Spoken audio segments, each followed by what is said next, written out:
નમસ્કાર વિદ્યાર્થી મિત્રો, કેમ છો બધા? મજામાં? તમે ધોરણ 10 ના વિદ્યાર્થીઓ છો, તમારા બધાની જોશ હોશથી તૈયારીઓ ચાલી રહી હશે એવી મને આશા છે.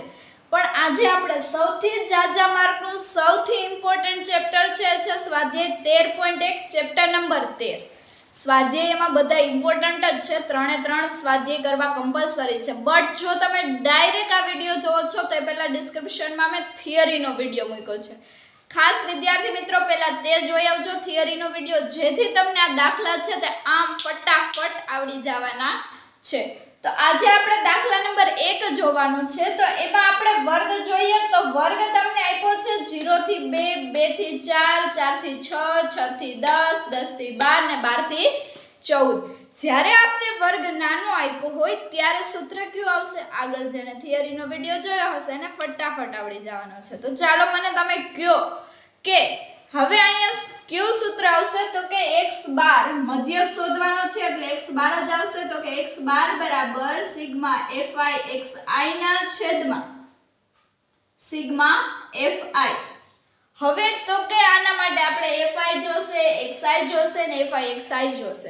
તો એ બધું તો આપણે કોષ્ટક બનાવી લીધું એ પ્રમાણે. હવે પહેલા તમારે વર્ગ લંબાઈ જોવાની. હવે વર્ગ લંબાઈ એટલે શું? તો કે 2 માંથી 0 જાય તો કેટલા વધશે? 2. 4 માંથી 2 જાય તો કેટલા વધશે? 2. 6 માંથી 4 જાય 2.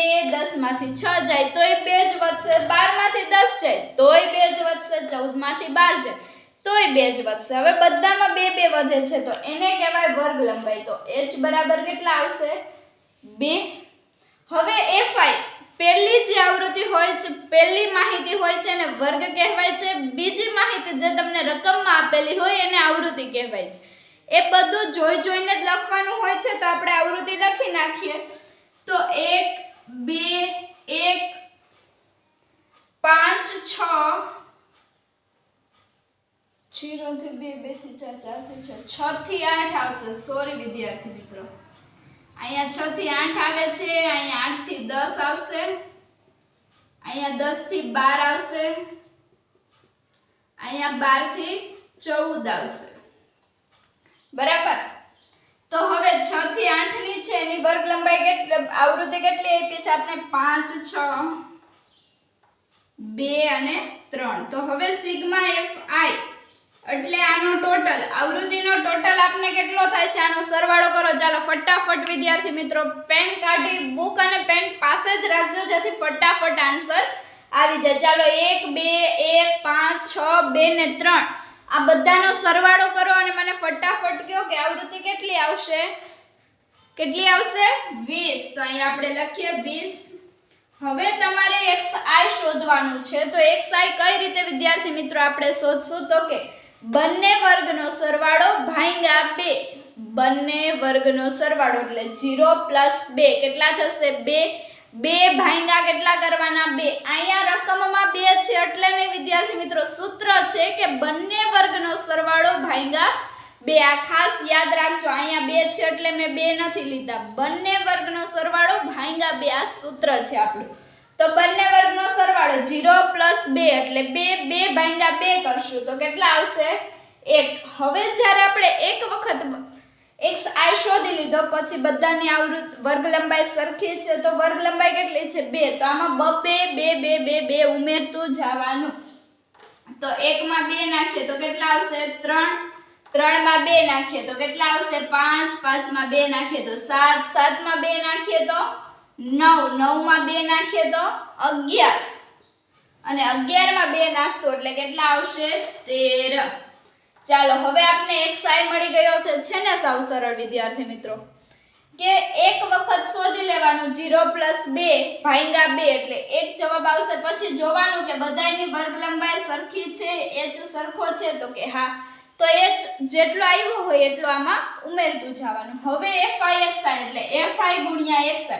તો 1 એકુ 1 3 દુ 6 5 એકુ 5 5 સત્તા 35 6 નવા 54 11 દુ 22 અને 13 તેરી 39. તો સિગ્મા fi xi નો ટોટલ કરો. ચાલો ફટાફટ કેટલો આવશે? સિગ્મા fi xi નો ટોટલ કેટલો આવશે? તો કે 162. હવે આપણને જે માહિતી કોષ્ટકમાં મળી છે ફટાફટ આપણે કિંમત મૂકી દઈએ. તો સિગ્મા fi xi કેટલો મળ્યો આપને તો કે 162 ભાગ્યા સિગ્મા fi કેટલો મળ્યો આપને તો કે 20. હવે 162 ભાગ્યા 20 કરીએ તો કેટલો આન્સર આવશે? ચાલો ફટાફટ કમેન્ટ કરીને જણાવો મને. 162 ભાગ્યા 20 કરશું તો કેટલો આન્સર આવશે? તો કે 8.1. તો 112 આપેલી માહિતીનો મધ્યક આપણને કેટલો મળ્યો તો કે 8.1. વિદ્યાર્થી મિત્રો અહીંયા આપણો પહેલો દાખલો છે તે પૂરો થયો. જો કંઈ ના સમજાણું હોય તો કમેન્ટ કરીને જણાવજો અને બીજો દાખલો સાથે સાથે જોતા જજો. કન્ટિન્યુ વિડિયો શરૂ રાખજો. ના સમજાણું હોય તો આગળ જઈને પાછો રિપીટ કરજો અને સાથે નોટ પેનમાં લખતા જજો. હા, ચેનલને લાઈક, શેર અને સબસ્ક્રાઇબ કરવાનું ભૂલશો નહીં.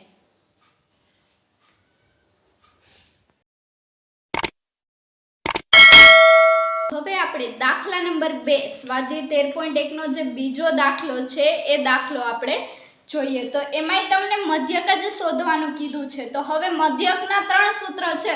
તો આ વર્ગ ઉપરથી તમે મને કહો છે કે કયું સૂત્ર આવશે? ચાલો ફટાફટ વિદ્યાર્થી મિત્રો આ વર્ગ ઉપરથી તમે મને કહો છે કયું સૂત્ર આવશે? તો કે વર્ગ મોટો છે. વર્ગ મોટો હોય ત્યારે કયું સૂત્ર મૂકવાનું? તો કે fi ui વાળું સૂત્ર. તો હવે વર્ગ આપને કીધો છે 500 થી 520, 520 થી 540, 540 થી 560, 560 થી 580 અને 580 થી 600. તો હવે આ બધા વચ્ચે કેટલાનો ડિફરન્સ છે? 520 માંથી 500 કાઢો કેટલા વધશે? 20. પછી 540 માંથી 520 કાઢો કેટલા વધ્યા? 20. 560 માંથી 540 કાઢો કેટલા વધ્યા? 20. 580 માંથી 560 20. 600 માંથી 580 કેટલા ગયા? 20. તો હવે આનો મતલબ કે બધામાં તફાવત એક સરખો છે. કેટલાનો? તો કે 20 નો. તો h બરાબર કેટલા આવશે? 20 આવશે. આપણે વર્ગ લંબાઈ કેટલી મળી? તો કે 20. હવે આપણે કારીગરોની સંખ્યા એટલે કે આવૃત્તિ fi તમને આપી દીધો છે. તો fi આપણે કેટલા આપ્યા છે? 12, 14, 8, 6 અને 10. આ બધાનો સરવાળો કરશો એટલે સિગ્મા fi કેટલો આવશે? 50. હવે xi કઈ રીતે શોધવાનું? બંને વર્ગનો સરવાળો ભાગ્યા 2. 500 પ્લસ 520 એટલે 1020. 1020 ભાગ્યા 2 એટલે કેટલા આવશે? તો કે 510. હવે 510 આપને આવૃત્તિ તમને કહી દીધી છે કે વર્ગ લંબાઈ કેટલાની છે? તો કે 20 ની. તો હવે 510 માં આપણે 20 નાખીએ તો કેટલા વધશે? તો કે 530. 530 માં 20 નાખો એટલે કેટલા થાય? 550.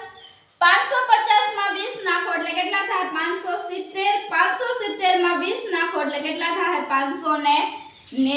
છે ને સાવ ઈઝી મધ્ય કિંમત શોધવી. એકવાર મગજમાં તમને બેસી જશે ને વિદ્યાર્થી મિત્રો આ રીત એટલે તમને ફટાફટ આવડી જશે. કાંઈ જ અઘરું છે નહીં. પણ હા, દાખલાની પ્રેક્ટિસ વારંવાર ચાલુ રાખજો. વિડીયો એકવારમાં ન સમજાણ હોય તો બીજી વાર રિપીટ કરી લેજો.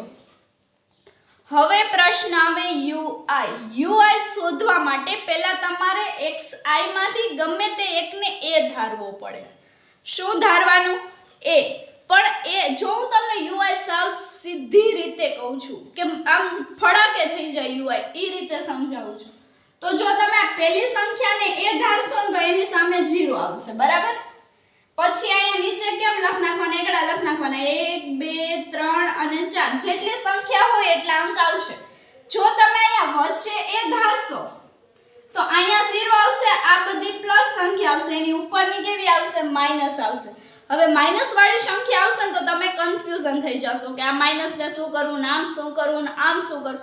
એના કરતા પહેલી જે સંખ્યા હોય એને જ 0 એ ધારી લેવાના એટલે એની સામે 0 આવે. માઈનસ વાળી સંખ્યા આવશે નહીં, બધી પ્લસ વાળી જ આવશે. હવે fi ui એટલે fi ગુણ્યા ui આ બંનેનો ગુણાકાર કરવાનો છે. તો 12 ગુણ્યા 0, 0 ને કોઈ પણ સંખ્યા વડે તમે ગુણશો જવાબ કેટલો આવશે? 0. તો અહીંયા કેટલા આવશે? 0. 14 એકુ 14, 8 દુ 16, 6 તેરી 18 અને 10 ચોક 40. હવે સિગ્મા fi ui એટલે આ બધાનો ટોટલ કેટલો થશે તો કે 88 કેટલો થશે 88 હવે તો કે સાવ સિમ્પલ છે FIUI વાળું સૂત્ર મૂકી દેવાનું છે તો અહીંયા લખી નાખીએ આપણે x બાર બરાબર a પ્લસ સિગ્મા FIUI ના છેદમાં સિગ્મા FI ગુણ્યા h રેડી હવે સૂત્ર મૂકી દીધું કિંમત તો આપણી પાસે બધી છે જ a એટલે કેટલા ધાર્યા છે આપણે તો કે 510 પ્લસ ના પ્લસ સિગ્મા FIUI એટલે કેટલા છે તો કે 88 તો 88 મૂકી દો છેદમાં સિગ્મા FI નો ટોટલ કેટલો આવ્યો 50 h વર્ગ લંબાઈ તફાવત કેટલો મળ્યો તમને તો કે 20 રેડી બધી કિંમત મુકાઈ ગઈ છે પણ વિદ્યાર્થી મિત્રો ખાસ ધ્યાન રાખવાનું આ 510 છે ને અત્યારથી 88 પ્લસ નહીં કરી નાખવાનું એને છેલ્લે કરવાનું એટલે આ સંખ્યા વધી ના જાય તમને ભાગાકાર ઈઝી રહે તો 510 આપણે એમનેમ રાખીએ હવે તો કે 88 ભાગ્યા 50 ગુણ્યા 20 પહેલા તો મીંડું ઉડાડી દઈએ આપણે ઉડી જશે તો કેટલા વધ્યા તો કે 88 ગુણ્યા 2 કરી નાખો 88 ગુણ્યા 2 પહેલા ગુણાકાર કરવાનો પછી ભાગાકાર કરવાનો હંમેશા ધ્યાન રાખવાનું તો 88 ગુણ્યા 2 તમે કરશો એટલે કેટલો જવાબ આવશે તો કે 176 ભાગ્યા 5 કરો હવે 176 ભાગ્યા 5 કરો એટલે જવાબ કેટલો આવશે તો કે 35.2 આવે છે હા તો અહીંયા કેટલો આવશે તો કે 35.2 એમાં 510 હવે ઉમેરવાના હવે 510 ઉમેરવાના 510 માં 35 નાખો એટલે કેટલા થાય 546 અને પોઈન્ટ છે તો એમનામ જ આવશે તો અહીંયા લખવાનું 546.2 તો x બાર બરાબર કેટલા આવશે તો કે 546.2 અહીંયા તમારો પહેલો અને બીજો દાખલો આખો પૂરો થઈ ગયો આજનો વિડિયોનો લેક્ચર પણ તમારો પૂરો થઈ ગયો આજે આપણે બે જ દાખલા ભણવાના છે પણ વિદ્યાર્થી મિત્રો બે રીત એટલે સ્વાધ્યાય 13.1 આખું પૂરું થઈ ગયું હવે તમે આની જેવા જે સેમ દાખલા છે જે તમને આવડી જાય એવા છે તો એ દાખલાની ઘરે પ્રેક્ટિસ કરજો અને હા વિડિયો પૂરો કરતા પહેલા લાઈક શેર અને સબસ્ક્રાઇબ કરવાનું ભૂલશો નહીં હવે આપણે આગળનો જે ત્રીજો અને ચોથો દાખલો છે એમાં મળીએ